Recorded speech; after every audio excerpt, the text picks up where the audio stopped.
پھر جیسے اس نے مطلب بہت سارے 14 ایئرس کے جیسے اس کے سال کے نماز قضا کروائی نا، تو لیکن اس کے بعد پتہ چلا کہ مطلب احکام کے رول کے حساب سے کہ آپ کو صحیح عالم دین کو جیسے یہ نماز پڑھنے دینی تھی، لیکن وہ بعد میں پتہ چلا کہ ہم نے اجرت بھی دے دی، سب کچھ ہو گیا، تو کیا یہ مطلب وہ کاؤنٹ ہوگی؟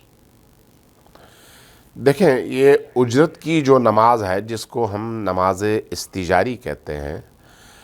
نماز کا پڑھنا شرط ہے، اجرت دینا نہیں۔ خود انسان اگر خود پڑھ سکے تو خود پڑھے، کسی اور سے پڑھوا سکے تو اس سے پڑھوائے۔ اجرت دینا کافی نہیں ہے جب تک نماز پڑھی نہ جائے۔ یہ ایسا ہی ہے جیسے آپ نے کسی کو اپنی نیابت میں حج کرنے کے لیے پیسے دیے، وہ حج پہ نہیں گیا، اب اگر وہ حج پہ نہیں گیا تو آپ کا حج تو نہیں ہوا، آپ پر تو فرض باقی ہے۔ اسی طرح سے نماز میں بھی والدین ہوں یا کوئی اور، ان کی قضا نمازوں کی ادائیگی کے حوالے سے بھی ضروری ہے کہ نماز پڑھی جائے یا پڑھوائی جائے،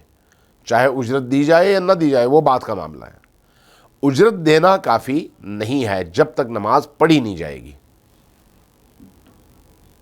وہ مطلب جیسے ہم نے تو اس کو ایک سال کے حساب سے جو بھی کاسٹ تھا وہ دے دیا، اور ہم یہی سوچ رہے کہ مطلب ہو گئی ہے جیسے، لیکن بعد میں پتہ چلا کہ وہ احکام کہ نہیں، وہ اس کا تلفظ صحیح ہونا چاہیے، اس میں سب اس کو رولز ریگولیشن معلوم ہونا چاہیے۔ ظاہر ہے، ظاہر ہے، ظاہر ہے۔ ٹھیک، عام عالم دین وہ تھے تو مطلب ہمیں پتہ نہیں تھا، تو ہم نے تو آلریڈی دے چکے، تو ابھی کیا واپس کروائیں؟ اگر اس نے نماز درست نہیں پڑھی، شرعی طور پر جس طرح کی نماز ہونی چاہیے، جن شرائط کے ساتھ نماز ہونی چاہیے، اگر ان شرائط کے ساتھ جو آپ کے ساتھ معاہدہ تھا اس کے تحت اس نے نماز نہیں پڑھی تو وہ ذمہ دار ہے،